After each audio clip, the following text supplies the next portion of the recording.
Hello, everyone. My name is Donna Hodges. I'm 32 years old, and the most defining moment of my life began the night I walked into my own bedroom and found my fiancé tangled in the sheets with my younger sister. Their laughter, their bodies, their betrayal, unfolding on the bed I bought, in the apartment I paid for, beneath the lights we hung together. That image should have destroyed me. Instead, it became the first crack in the facade that would eventually bring down a wedding, expose an $8 million secret, and send both of them, Kayla and Evan, into a spiral they never imagined. Before I tell you how everything burned, please take a moment to like this video, subscribe, and tell me where you're watching from. It genuinely helps these stories reach people who once believed they were powerless, until they discovered they weren't. Now, let me take you back to the beginning of the end. I remember the exact sound the door made when I unlocked it. Soft, ordinary, the sound of a normal day. I'd just returned from a 2-day business trip, exhausted but proud. I was thinking about takeout, a shower, and maybe surprising Evan with dessert from the bakery downstairs. But the moment I stepped inside, something felt wrong. The lights were dim. The air felt warmer than usual. And then, subtle, muffled, breathy, came the sound that froze me in place. Laughter. A woman's laughter. I set my suitcase down quietly, as if instinctively trying not to disturb whatever ghost was haunting the apartment. But this wasn't a ghost. And the haunting had already begun. My feet moved before my mind could catch up. I walked down the hallway, each breath thinning, each step sinking into the floorboards like I was descending somewhere darker. The bedroom door was half closed. I didn't push it open dramatically or scream or demand answers. I just nudged it, gently, like I was afraid of breaking something delicate. What I saw didn't break me. It hollowed me out. Evan, my fiancé, the man I had trusted, planned a home with, defended, was in my bed, his hands all over Kayla, my younger sister, still wearing the necklace I gave her last Christmas. Sheets twisted around their bodies, Kayla's hair brushing Evan's shoulder, his voice whispering my name, not in guilt, but in panic, when he finally noticed me. "Donna, wait!"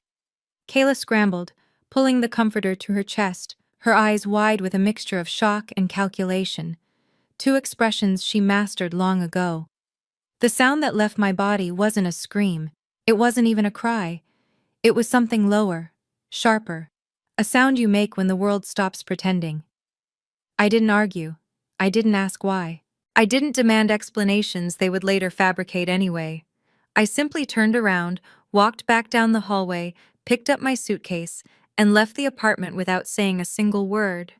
Some betrayals come with fireworks. Mine came with silence. But the aftermath wasn't silent at all.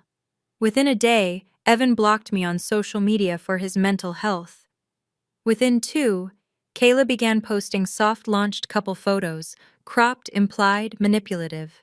Within 3, my parents sat me down at their kitchen table and explained, with grave disappointment, how my workaholic tendencies had pushed Evan away. Apparently, my sister sleeping with my fiancé was, in their eyes, a natural consequence of my emotional unavailability. That was the first time I felt anger simmer. But the second came a few weeks later, in the form of a perfectly curated envelope. I found it in my mailbox after a long day at work. Thick pearl cardstock, gold foil letters. Elegant, expensive, familiar. Too familiar. Because it was the same design I had picked for my own wedding invitations. My hands trembled as I opened it, though I already knew what I would find. Kayla Hodges and Evan Callister joyfully invite you to witness their union. It felt like a punch, not because they were getting married, but because of the note tucked inside, written in Kayla's looping script. "Donna, family should celebrate family. Come see what true love looks like. Love, Kayla and Evan." True love. They used the phrase true love to announce the wedding built on the ruins of mine. I stood in my kitchen, the late afternoon sun spilling across the counter, illuminating the invitation like it was something holy. But there was nothing sacred about it. It was a warning, a weapon, a declaration that the humiliation wasn't over, it was only getting started. But there was something they didn't know.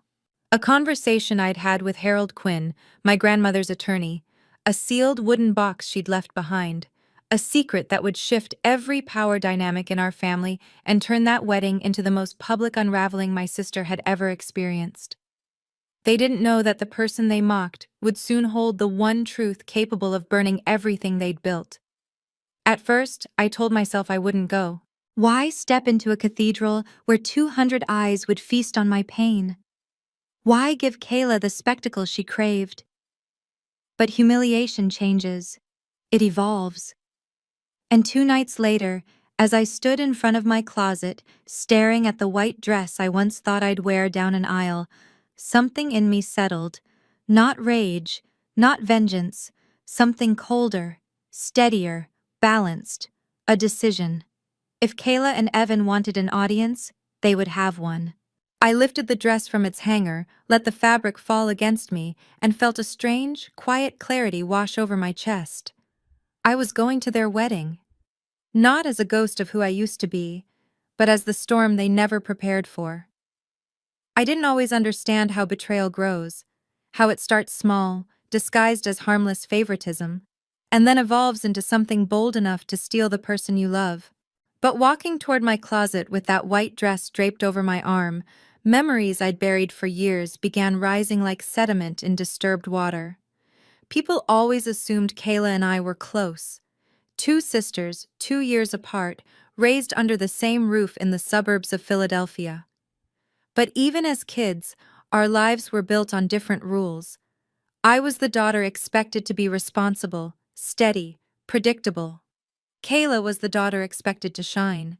I learned early that brightness has very little to do with merit. Shine long enough, and people call it charm. Charm long enough, and people call it destiny.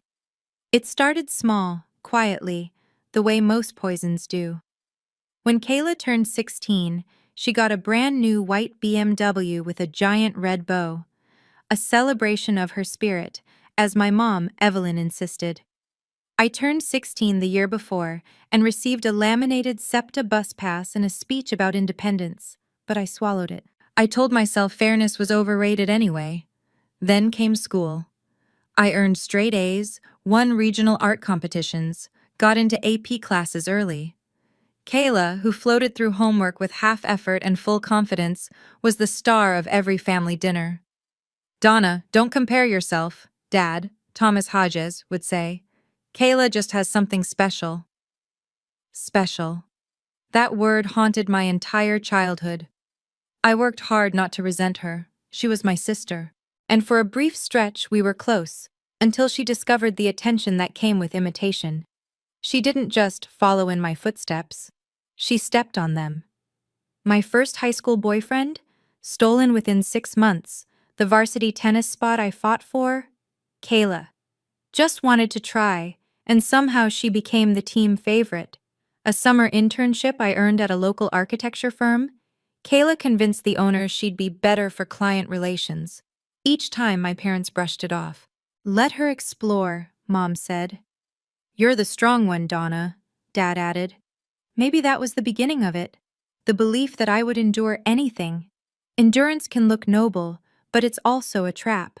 Still, nothing prepared me for the biggest theft before Evan. It happened my senior year. I had discovered architecture, truly discovered it, and spent 3 years building a meticulous portfolio for the Preston Scholarship, one of the most competitive in the state. I poured everything into it.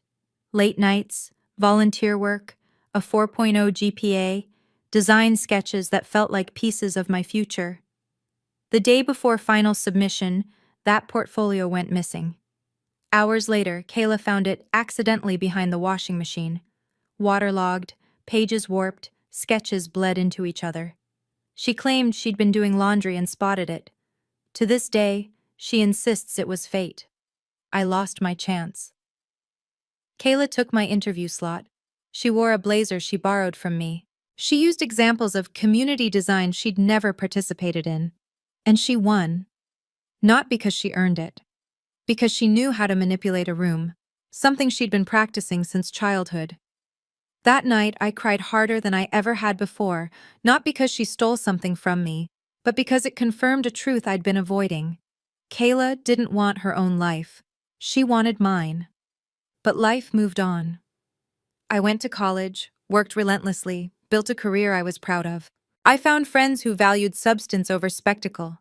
And eventually, I met Evan, charming, ambitious, attentive. I let myself believe Kayla had changed. She was living in Los Angeles then, calling herself an influencer, floating from one short-lived job to another. Our lives had diverged enough that I thought the space between us was safe. Then she came home for Thanksgiving. She saw the ring. She saw my happiness. And a familiar flicker flashed in her eyes. A tiny, silent tilt of possessiveness I hadn't seen in years. I felt it. I ignored it. I regret that more than anything. At first it was small, questions about our wedding plans, laughter a little too loud at Evan's jokes, a hand that lingered too long on his arm. Evan brushed off my concerns. "She's just being friendly," he said. "It's your sister, Donna." But friendliness shouldn't feel like intrusion. By Christmas, Kayla was texting him funny memes and family updates daily, though there was nothing funny or family-oriented about her intentions. By Valentine's Day, she started showing up at our dinner reservations, coincidentally, sliding into conversations with an ease that felt practiced. And then came the moment I should have recognized as the beginning of the end. Evan started defending her every single time. "You're imagining things. You're too sensitive. Stop making drama where there is none." I didn't understand it then, but hindsight is cruelly generous. The night I caught them, in my bed, on my sheets, in the home I built, wasn't spontaneous. It wasn't an accident. It wasn't a moment of passion. It was a pattern. A pattern that had followed me my entire life. A pattern I kept excusing, minimizing, rationalizing. A pattern named Kayla Hodges. And as I stared at the wedding invitation glowing on my kitchen counter, I finally saw it clearly. This wasn't the first thing she stole from me. It was simply the last thing I let her take. Patterns don't disappear when you ignore them. They sharpen. They multiply. They wait for the moment you're most vulnerable. After the night I found Evan with Kayla, I tried to rebuild my footing. I showed up to work at Hodges' design studio every day, pretending I wasn't the protagonist of the office rumor mill. People whispered as I walked past cubicles. Conversations dropped into sudden silence when I approached. Even the junior interns, the ones who used to seek my guidance, offered awkward half-smiles and avoided eye contact. Still, I forced myself to stay steady. I had a major project, the Riverside Innovation Complex, a $40 million development, and I wasn't going to let a personal crisis derail years of work. But betrayal has a way of leaking. 2 days after the breakup, someone at the firm saw Evan leaving my apartment building with a suitcase. Someone else saw Kayla's Instagram story, the one she posted from inside my bedroom, with my pillows in the background, captioned, "Choosing Happiness." By lunch, the office had drawn its own conclusions. Donna Hodges had been replaced. Donna Hodges had been cheated on. Donna Hodges was professionally compromised. Rumors spread like smoke, and smoke always finds the cracks. That afternoon, my boss, Richard, called me into his glass-walled office. "Donna," he said gently, "you've been under a lot of stress. Maybe it's best if you take a little time off. Just until things calm down." Calm down. As if humiliation had an expiration date. I stared at him, blindsided. "Richard, the Riverside project is at a critical stage." "Exactly," he cut in. "Which is why it needs someone fully present, someone without distractions." The word landed like a slap. Within 48 hours, the project I'd spent 2 years leading, the one that was supposed to be my step toward partnership, was reassigned to Bradley, a man who had joined the firm 6 months ago and still used alignment incorrectly in every meeting. He didn't even meet the client until that week. I walked out of the conference room numb, holding a stack of files that were no longer mine. The project had been the anchor holding my life in place, and now that anchor was gone. Humiliation is rarely isolated. Once it starts, it sends shockwaves through every part of your life. By the end of the month, my annual gala, the one I'd organized the last 5 years, was handed off to someone else. Invitations to after-work drinks disappeared. Coworkers stopped copying me on emails. Even my yoga instructor suggested I might benefit from a restorative break. I became both visible and invisible at the same time, seen only through the lens of pity. But while my career was cracking, Kayla and Evan's relationship flourished publicly. Their wedding planning became a social media spectacle. First, a photo shoot at Rosalie's patisserie, where they taste-tested cakes I had put deposits on months before. Then, a post from the bridal boutique, the same boutique where I bought my dress, with Kayla twirling in front of a mirror and captioning, "Found the one." Evan's hand was in the frame, the same hand that once held mine. The world rewarded her, and she wanted me to watch. But what she didn't know, what neither of them knew, was that beneath their curated bliss, a storm was forming in places they never bothered to look. The first sign came when my father, Thomas, called. "Donna," he said briskly, "you need to be at Kayla's wedding. The Callisters are coming. They have connections we need." Connections. Not love, not support, not family. Connections. I pressed my fingers against my temple. "Dad, she stole my fiancé." He exhaled sharply, the way he always did when he believed I was being unreasonable. "You're the older sister. Act like it." I hung up without saying goodbye. The second sign came from my accountant, who called with a tone reserved for bad news wrapped in worse implications. "Donna, your father's firm is in trouble." Haja's design studio, the firm my grandmother built, the firm I'd planned to inherit someday, had been hemorrhaging money for months. Poor investments, unpaid loans, risky expansions, things Dad had hidden behind confidence and charm. "We estimate," my accountant continued, "that the company is 3 months from insolvency, 3 months from collapse." I sat completely still, letting the words settle like dust in a shattered room. All my life I'd been told the company was Dad's legacy, his empire, his achievement. Now I learned it was a sandcastle built too close to the tide. At the same time, Mom began repeating the same script. "Kayla's wedding must be perfect. Thomas believes the Callisters may invest. Evan's parents are influential. This is bigger than your feelings." The message was clear. My heartbreak was irrelevant. My humiliation was inconvenient. My absence was unacceptable. Kayla wasn't marrying Evan because they were in love. She was marrying him because he was useful. And my parents didn't defend her out of loyalty. They defended her out of desperation. In their eyes, her wedding was a lifeline. In mine, it was a loaded gun. But none of them knew the truth only one man had shown me. Harold Quinn, my grandmother's lawyer, who had been reaching out for weeks about documents she left behind. Documents that were far more than sentimental. Documents that would redefine who truly owned Haja's design studio. Documents that would explain why she trusted me, and only me, with her legacy. As the company began sinking and the wedding date drew closer, a strange calm settled over me. For the first time in my life, I saw the pattern not just in Kayla, but in my entire family, and I knew what was coming wouldn't just break a wedding, it would expose everything. The deeper I sank into the quicksand of that month, the more clearly I began to see the architecture of my family. Not the polished facade, but the cracks running underneath. And every crack led back to the same source. Desperation dressed up as tradition, denial masquerading as optimism, and a belief that image mattered more than truth.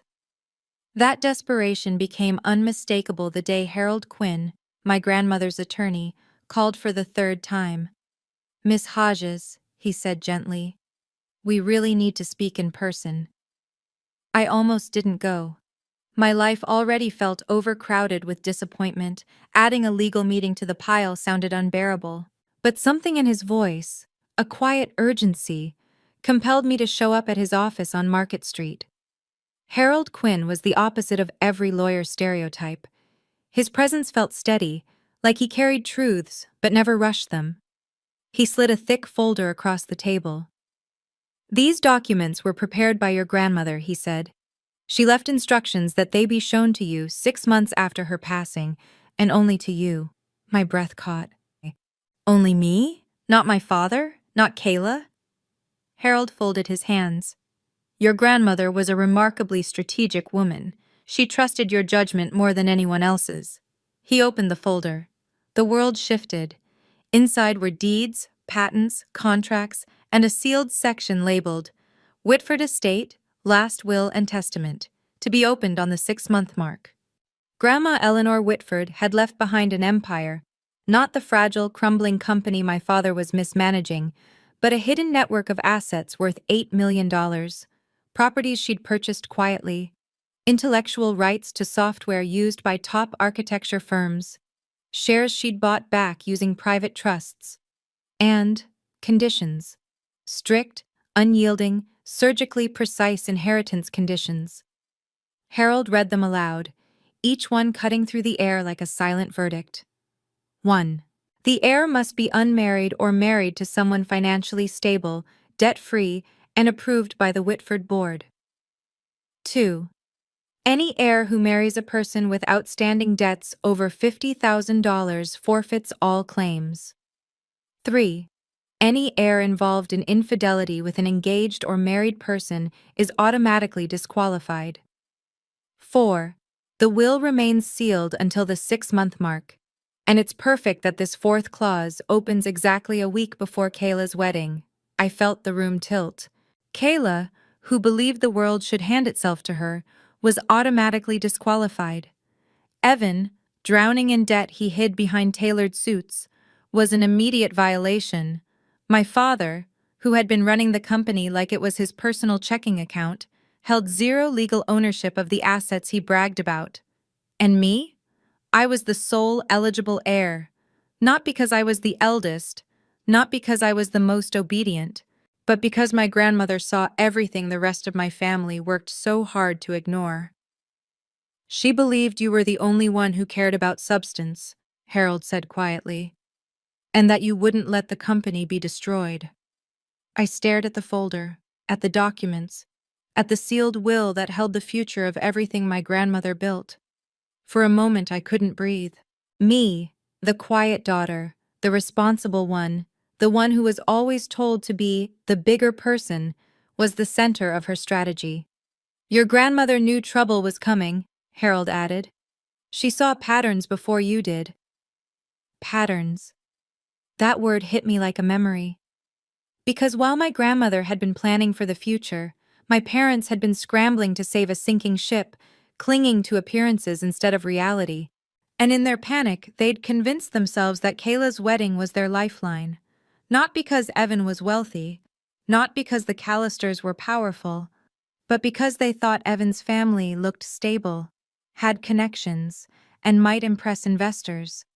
And because their own company, the one they assumed they controlled, was already half submerged. They weren't pushing Kayla toward a man who would save her. They were pushing her toward a mirage. Meanwhile, Evan had his own agenda. Harold tapped a separate page, a credit report. "Mr. Callister owes over $250,000, he said. "Multiple maxed-out credit lines, one opened fraudulently in your name." My jaw locked. "And he believes," Harold continued calmly, "that Kayla will inherit the Whitford estate. He has mentioned this assumption to at least 2 financial advisors." My stomach twisted. So Evan didn't choose Kayla because she was spontaneous or exciting, the things he once used to belittle me. He chose her because he believed she would inherit my grandmother's money. He wasn't just betraying me, he was calculating. And Kayla, blinded by envy, addicted to the thrill of taking from me, never questioned why he rushed the engagement, why he insisted on a short timeline, why he was suddenly attentive in ways he never was with me. They deserved each other. Or rather, they deserved the storm neither of them saw approaching. Harold closed the folder gently. "Miss Hodges," he said, "your grandmother didn't just leave you wealth, she left you power, and she trusted you to use it wisely, especially now." I looked down at the wooden box he slid toward me, the one containing the sealed will, the legal documents, the authority my grandmother had concealed like a weapon waiting for the right moment, and I understood. Kayla's wedding wasn't just a ceremony, it was the exact moment the will activated, the exact moment truth became combustible, the exact moment their choices would finally collide with consequences. When I left Harold's office, the late afternoon light felt different, colder, sharper, as if the whole city had shifted a few inches to the left. My parents were praying for a miracle. Kayla was practicing her vows.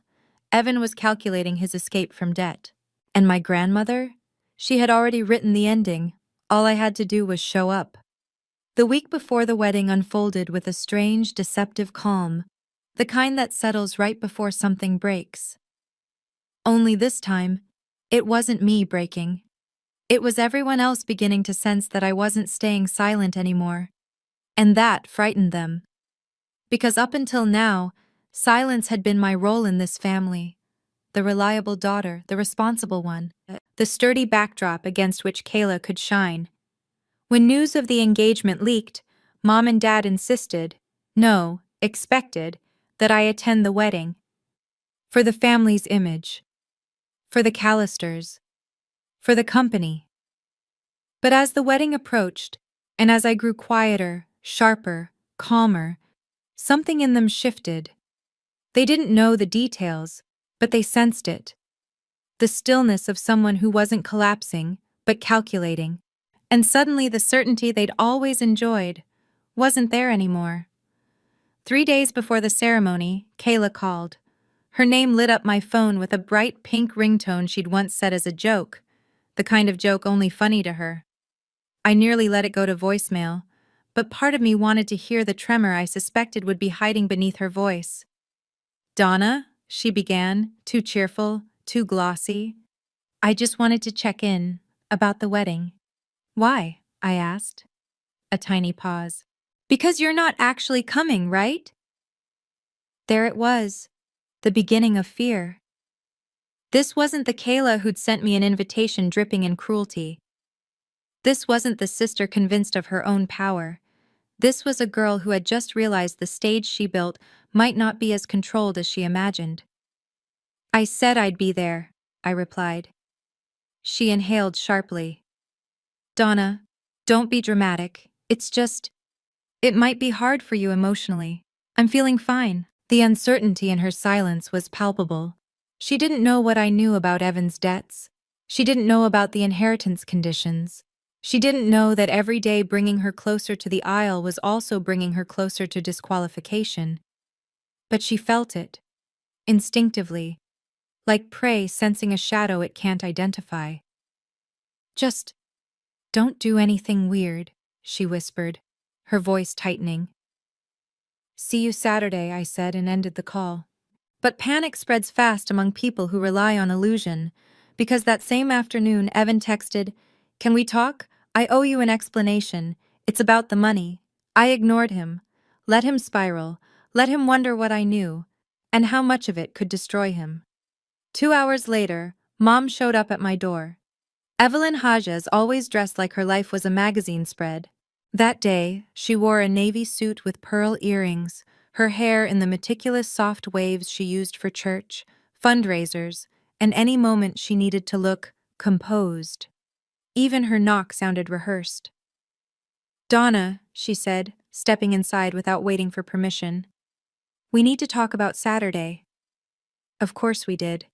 She sat on the edge of my sofa like she was bracing herself for impact. "You know your father and I wanted you there. It means a lot to Kayla. And to us. But," she hesitated, fingers tightening on her handbag, "your attitude lately concerns us." My attitude. The irony almost made me smile. "I'm attending," I said simply. Her eyes flickered in alarm, a flash so quick she tried to bury it, but not before I saw it. They wanted me there when I was breaking down. But now they wanted me to stay away because they saw Donna as calm, quiet, and a danger to them? Donna, she pleaded, don't make this harder. The Callisters will be evaluating everything. We need the evening to go smoothly, for the company's sake. Mom, I said quietly, Evan is drowning in debt. Her entire body froze. What? Her voice was filled with surprise and panic. He owes over $250,000. And he opened a credit card in my name.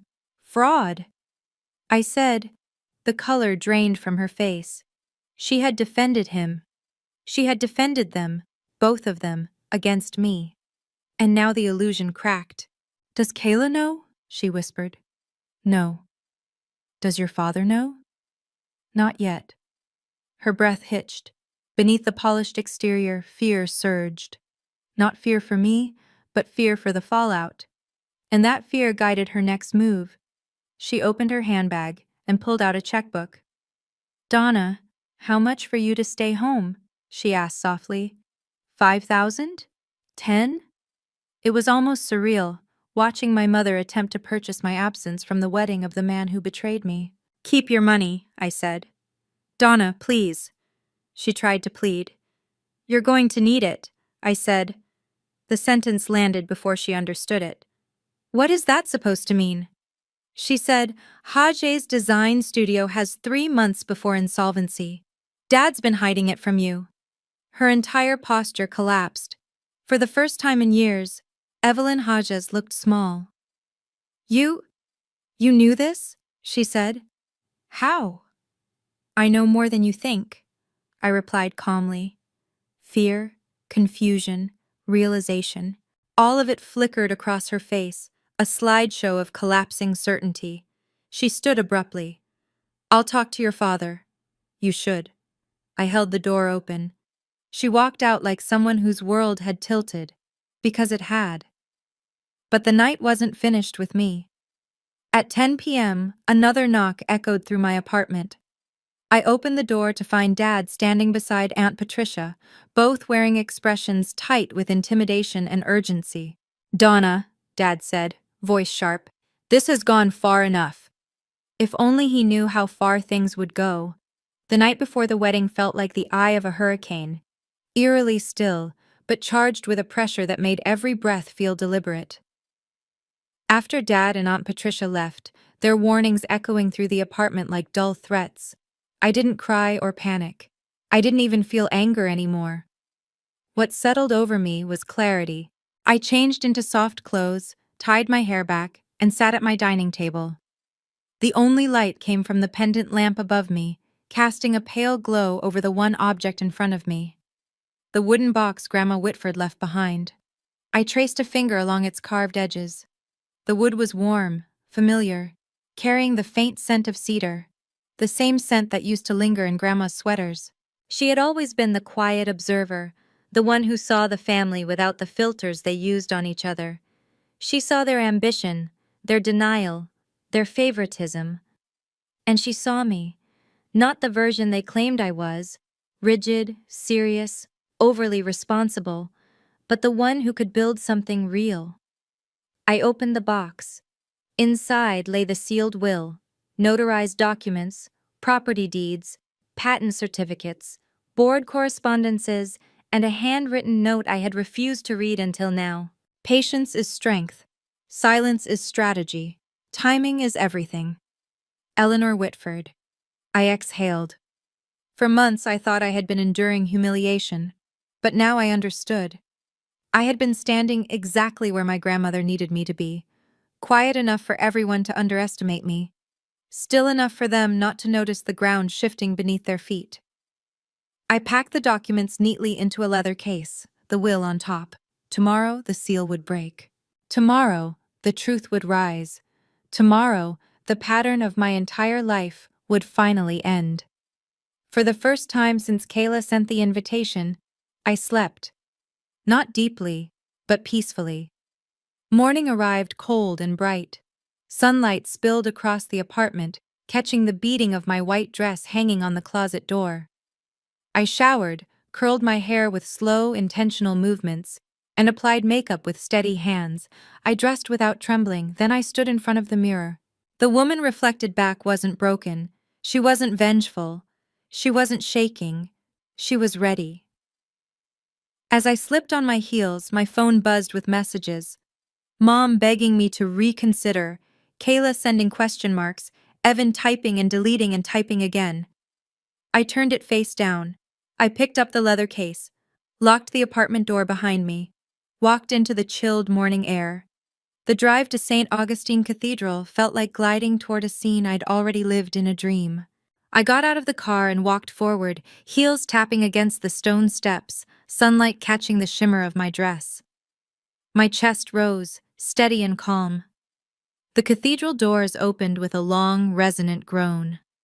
The moment I stepped into St. Augustine Cathedral, the atmosphere shifted like a gust of cold air sweeping through the aisle. 200 heads turned, not gradually, but in sharp staccato motions, as if a silent alarm had gone off. It felt like the entire room inhaled at once. A woman in the second row clutched her pearls. A man whispered, "Is that her?" Someone else muttered, "Oh my God, she really came." And then came the line that spread through the pews like wildfire. "She's wearing white." I didn't look left or right. I walked down the aisle with quiet, measured steps, the hem of my dress whispering across the stone floor. The leather case, heavy with everything my grandmother had left behind, rested steadily in my hand. Every eye in the cathedral tracked me. Every breath grew tighter. Even the string quartet lost their rhythm for a bar. Kayla would feel this. Even 3 floors up in the bridal suite, she would feel me walking through her perfect facade like a storm rolling in without warning. I took my seat at table 19, the farthest back possible. A deliberate attempt to diminish me. If only they understood how loud the end of a story is allowed to be. Mom twisted around toward me, face stiff, throat bobbing as she mouthed, "Why are you doing this?" Dad didn't turn, but his shoulders tightened until his suit strained at the seams. A bridesmaid peeked through the side door toward the back. The moment her eyes landed on me, her expression broke. Fear, disbelief, a little thrill. She vanished again, probably sprinting back to Kayla. Good. Let the panic ripple upward. The music changed. The guests rose. Evan Callister walked in with his groomsmen. Though walked was generous. He half stumbled the moment he spotted me, his face draining as if someone had unplugged him from a power source. His groomsmen nudged him, whispering frantically, "Dude, dude, keep it together." He couldn't. The full weight of his debt, his lies, his fraud, and the fear I might expose it, hit him right there in front of 200 witnesses. I held his gaze. He looked away first. Then the cathedral doors opened again, and Kayla appeared. Her dress sparkled under the stained glass light, a cascade of crystals and lace that screamed, "Look at me." But as she glided forward, bouquet trembling slightly, her eyes locked onto mine, and her smile fractured. Tiny, delicate, devastating. Because brides are supposed to radiate triumph. Kayla radiated fear. She arrived at the altar, leaned in toward Evan, and hissed, loudly enough that the front 3 rows heard her. "She wasn't supposed to come." Evan's voice shook. "I told you, she looked off this week." The guests exchanged sharp, curious glances. And just like that, tension snapped tight across the room like a violin string pulled past breaking. Father Benedict cleared his throat twice before speaking, trying to restore normalcy that no longer existed. "We gather today," he began with a shaky smile, "to join these 2 souls." No one was listening. Eyes flicked between the bride, the groom, and me. The woman dressed in white sitting still as stone at the back of the cathedral. Halfway through the ceremony, whispers had risen to a subtle hum. Evan kept shifting. Kayla kept glancing back. Her smile shook each time. Then came the vows.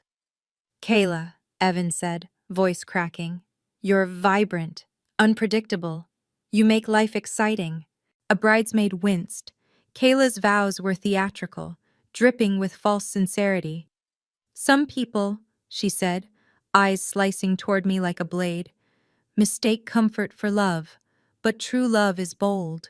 True love is brave. True love chooses itself." The congregation stiffened. A murmur rolled through the pews like a soft earthquake. Father Benedict inhaled, visibly relieved to move past the vows. He opened the ceremonial book, voice steadying. "And now, before we proceed, we honor an old tradition. If anyone here knows of any legal or moral reason why these two should not be united—" The room froze. It was as if the entire cathedral leaned forward. "Speak now, or forever hold your peace." Silence. Sharp. Electric. Heavy. I stood up. The scraping of my chair against stone echoed through the cathedral like a gunshot. A collective gasp burst from the crowd. Someone in the front row dropped their program. A child whispered, "Mommy?" Kayla's bouquet slipped in her hands. Evan swayed like he might faint. I didn't raise my voice. I didn't need to. "I object." The words struck the air with surgical precision. Father Benedict blinked rapidly. "Miss Hodges? On what grounds?" I lifted the leather case, the weight of truth, strategy, and $8 million. "On legal grounds," I said. The guests erupted. Kayla shook her head violently. Evan mouthed, "No, no, no!" Mom covered her face. Dad muttered, "Not here, please, not here." But things already were happening here, and they were only just beginning. I stepped into the aisle and walked forward. Silence rippled through St. Augustine Cathedral like an electric shock, the kind that makes every guest forget to breathe. My heels struck the floor in slow, deliberate beats, echoing beneath the vaulted ceiling. Kayla's bouquet dropped to her side. Evan's lips parted soundlessly. My mother whispered, "Donna, please don't." My father pressed his palms together as if praying that reality might reverse itself. But reality was already rearranging. Father Benedict swallowed, clutching his book as if it were a shield. "Miss Hodges, you claim legal grounds. Are you certain you want to proceed?" I reached the altar. "I'm very certain." I set the leather case on the linen-covered table. The click of the metal latch echoed through the cathedral like a verdict. Kayla stepped forward, eyes blazing. "Donna, this is pathetic. You're trying to ruin my wedding because you couldn't handle—" "Sit down, Kayla," I said gently. The softness unnerved her more than anger ever could. From the fifth row, Harold Quinn stood. "Father, these documents are legitimate. I'm the executor of the Whitford estate." A shockwave moved through the crowd. Harold walked up the aisle, calm, composed, carrying decades of my grandmother's strategy in his hands. He placed his leather folder beside mine. You invited him?" Evan stammered at Kayla. "I didn't invite him," Kayla hissed. "What is happening?" Father Benedict cleared his throat, adjusting his glasses with trembling fingers. "Miss Hodges, the church must acknowledge any legal impediment before proceeding. If what you claim affects marital eligibility, we are obligated to hear it." I opened the case. Inside was the sealed will, the inheritance conditions, property deeds, corporate ownership documents, and the credit reports, the truth. "6 months ago," I began, projecting my voice without shouting, "my grandmother, Eleanor Whitford, passed away. What none of you knew is that she left behind a detailed will with strict requirements for inheritance." Kayla's jaw dropped. "Inheritance? Grandma didn't leave anything. We read the will." "That was the preliminary will," Harold said, stepping forward. "The full one was sealed until today, by her instruction." The cathedral erupted in whispers. Dad barked, "This is ridiculous. Eleanor would have told me."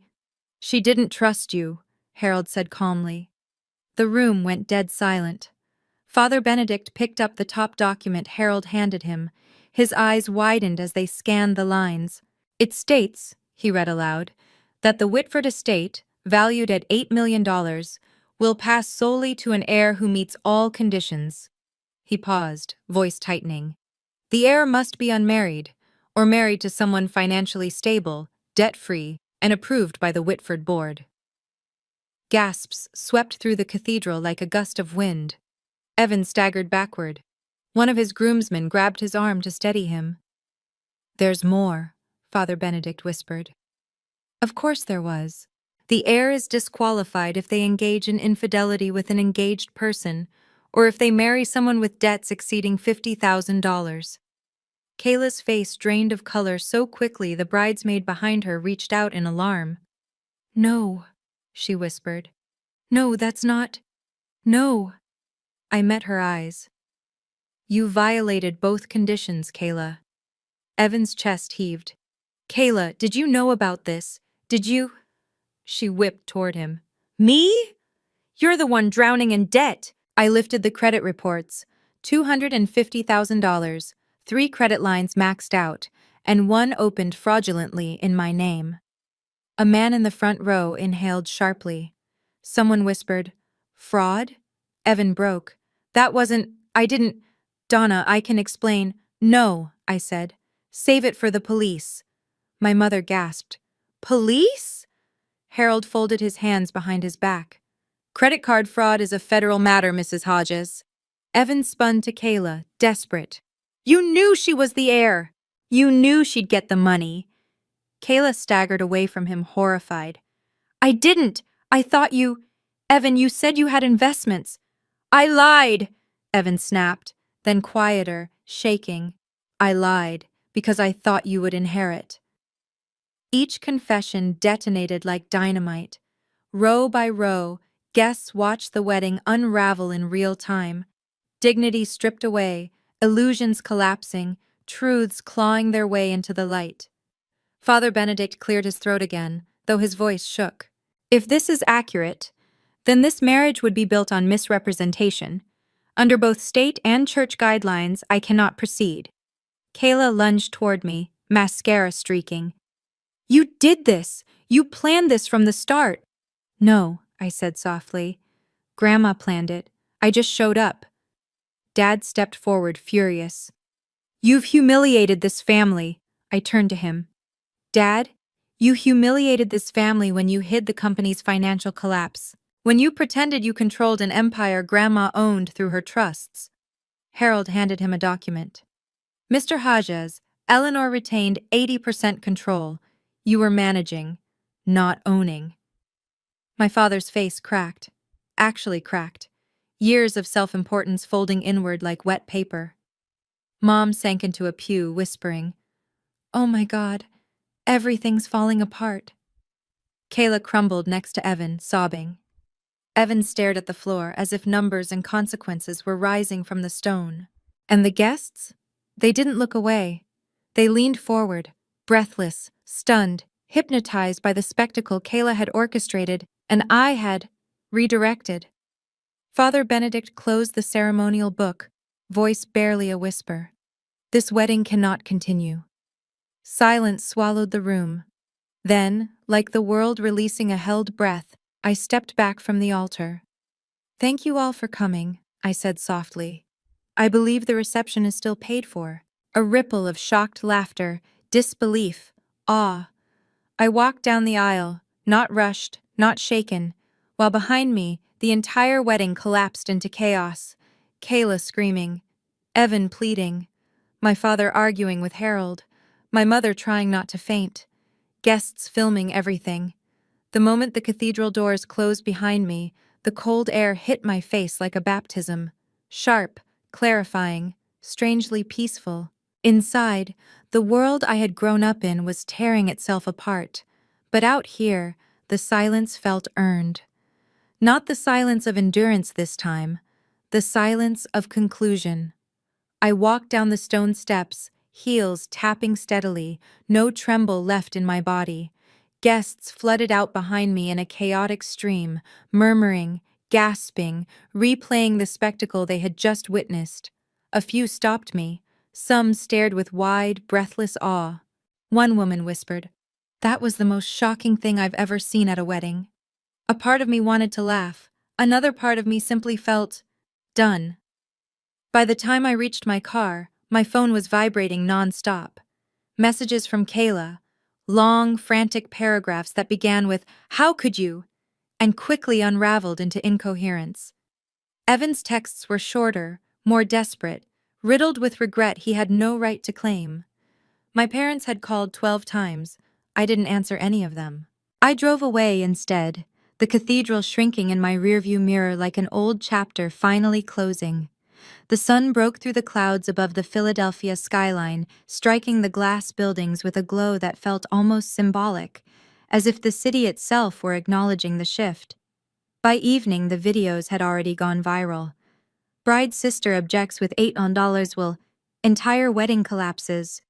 Groom confronted over fraud during ceremony, must watch. The most dramatic wedding interruption ever recorded. Millions of views, thousands of comments. People weren't horrified. They weren't calling me cruel. They were calling me brilliant. They were calling my grandmother a strategic genius. And they were calling Kayla and Evan exactly what they had proven themselves to be. I woke the next morning to chaos my family could no longer hide. Evan was under investigation. The fraud case was moving quickly. 2 officers had already questioned him at the cathedral. His signature didn't match the application he'd used in my name. He wasn't arrested yet, but the damage was done. His real estate license was suspended. His parents, the Callisters, withdrew public support and quietly fled the city to avoid reporters. Evan disappeared from social media. His Instagram, once filled with gym selfies and self-help quotes, went dark. Kayla's world collapsed next. Her influencer endorsements cut ties within 48 hours. Her wedding photos, the ones she'd scheduled weeks of content for, never materialized. Instead, every comment under her post turned into a battlefield. "You did this to yourself." "She stole her sister's fiancé." "She deserved it." Imagine fumbling an $8 inheritance. This is what envy becomes. Kayla deleted half her feed, then the other half, and finally, her entire account. As for my parents, Dad tried to enter Haj's design studio on Monday morning, but security, acting under the board's formal instructions, revoked his access. For the first time in my life, I watched him look small. Not because I wanted him to, not because I relished his downfall, but because the truth had finally stripped away the armor he'd worn for years. Mom called again, her voice shaking. "How could you do this to us?" she asked, sobbing. And for the first time, I didn't feel responsible for her pain. "Mom," I said quietly, "I didn't ruin anything. I stopped you from ruining me." There was nothing left for her to say. Monday, the board meeting. The Whitford board sat in the top-floor conference room, sunlight streaming across glossy wood. Harold Quinn stood beside me as each member voted. The result was unanimous. I became the CEO of Haj's Design Studio. Not the collapsing version my father mismanaged, but the real one. The network of assets Grandma Whitford had built over 4 decades. The partnership with Crane Development Group was finalized that same afternoon. Samuel Crane shook my hand with a look of respect that reached his eyes. "Your grandmother trusted the right person," he said.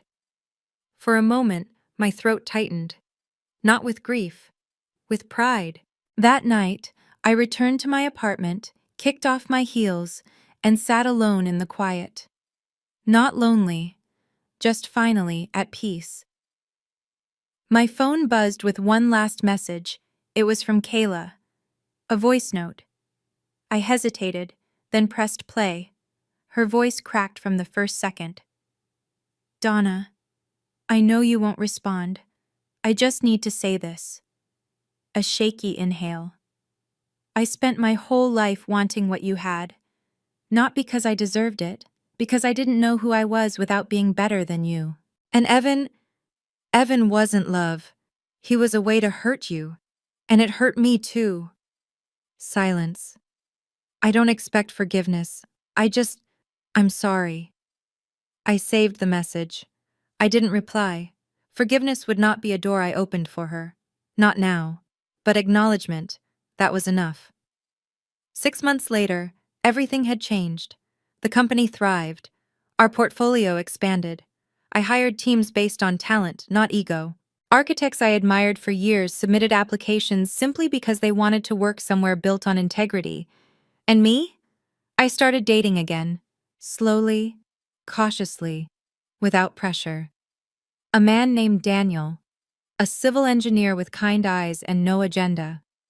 But even without him, I would have been whole. Because power had never been about control. Power was knowing who I was when the noise finally stopped. My grandmother knew that. And now so did I.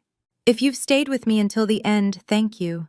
And if this story resonated with you, if you've ever been underestimated, dismissed, or mistreated by the people who should have protected you, I hope you remember this. Silence isn't weakness. Patience isn't surrender. And sometimes the best revenge is simply telling the truth. Please like this video, subscribe, and tell me where you're watching from. Your support helps these stories reach more people who need them. And as always, the best revenge is a life well lived.